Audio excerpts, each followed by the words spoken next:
I'm going to give you my top 4 cold email hacks so you can cut through the noise and get more replies.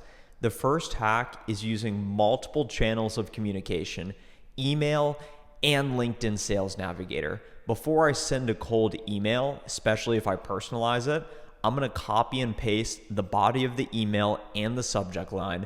I'm going to go to that prospect's LinkedIn page.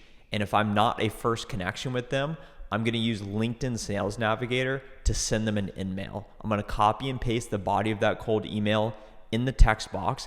I'm going to put the same subject line there. I'm going to send them the LinkedIn in-mail, and then I'm going to go back to email and send the email. It's like fishing. If you're on a lake trying to catch some fish, you're going to increase your odds of catching the fish if you cast out a line over here with a certain bobber, another line on the opposite side with maybe a live bait, a worm on the end of it.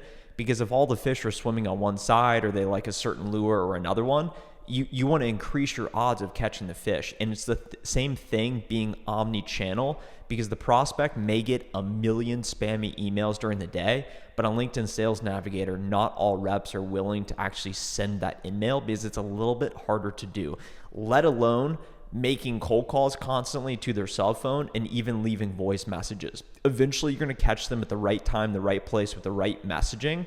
I like to think about this as a pattern interrupt, and this will result in more replies. Won't guarantee you get the meetings, but you're certainly going to get their attention. The second hack to get more replies is to use AI to write your messaging. I never just write something. Well, I do. I write it, and then I put it in ChatGPT, and I say, hey, I'm an account executive. How would you improve this messaging? Simplify this, make it clearer, increase my chances of getting replies. And ChatGPT always comes through because the output is better than whatever I put into it. So before you send cold emails, before you build out sequencing with your messaging, give it your best shot to write what you would want to write. Put it in ChatGPT and say, improve this. And then another pro tip is ask ChatGPT to shorten it. Make it less than 400 to 500 characters.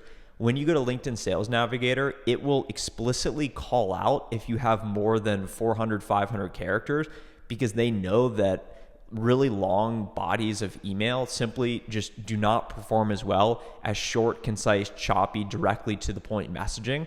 So ask ChatGPT, improve my messaging, shorten it, make it simpler, create more social proof, create more urgency, whatever you want to do so that you can produce better messaging. And this is the lowest barrier to entry, the way to improve your messaging without really having to know what you're doing. Another pro tip here is if you're an account executive like me, you're trying to create opportunities, which that's where the cold emailing comes into play, setting meetings, getting more replies. But this is also very important when you are working active sales cycles and trying to advance deals to closing. Before I send thoughtful emails with proposals or trying to get next steps, I will always put my email copy in ChatGPT and say, improve it. It's like having a copywriter on standby sitting at the side of your desk that at any point you can say, hey, improve my messaging, help me do my job better. And the reps that are able to utilize AI in their messaging simply will outperform the reps who are not doing this. The third hack is the power of the first 2 lines. This is like the opening scene of a movie. You go to Netflix, you put on a movie, your attention span is probably 0 out of 10 like me. You like short, choppy, instant gratification, immediate dopamine.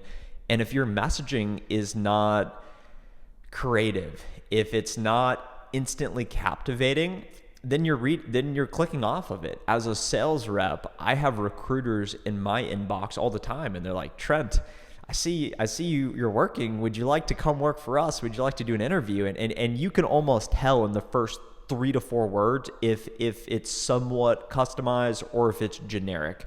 So if the opening scene of the movie, if the opening messaging is not captivating and really interesting or feel personalized or impactful, get to the point, then you just will stop reading and your mind will instantly say, okay, shortcut, this is not good, reply, not interested. So it's really important to get to the point in your messaging. And something I've tried recently is if the account has a lost opportunity in it, or maybe they engaged with us in the past, or I have some interesting context, I'll say, hey, first name. And then even on that first line, I'll say, noticed you spoke with us in the past. And I'm wondering what's up. with your global people strategy, because that's ultimately what I want to talk to them about. So I'm using loose communication, something that how you would communicate with a friend. And that's at least one pattern interrupt that I'm trying out right now. The results are still pending, but how can you stand out and write impactful 2 lines? And then of course, ask ChatGPT, hey, how would you make these 2 lines even more impactful? And that's a way you can stand out and get more replies. The 4th and final hack I'm going to share with you here today is the subject line. I think most of you are aware of this, but the most important 2 email metrics is essentially click-through rate, email open rate, and then email response rate. It's awfully hard to get a response with your email if you can't get them to open the email. And this is almost like online news articles. I think we live in a world of short attention spans and attention-grabbing headlines.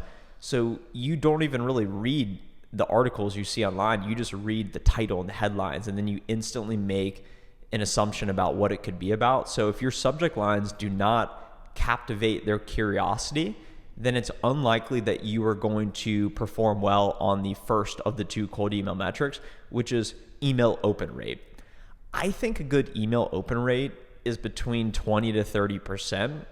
If you're targeting certain intent-based prospects, maybe it's just a bunch of lost opportunities, then you can say, hey, you spoke with us in the past, or do you remember us? Or if you're targeting cross-sell accounts where one buyer in the company already uses your product and you're reaching out to another one, if you're reaching out to those really warm intent-based prospects, I think you can have upwards of 40% open rate.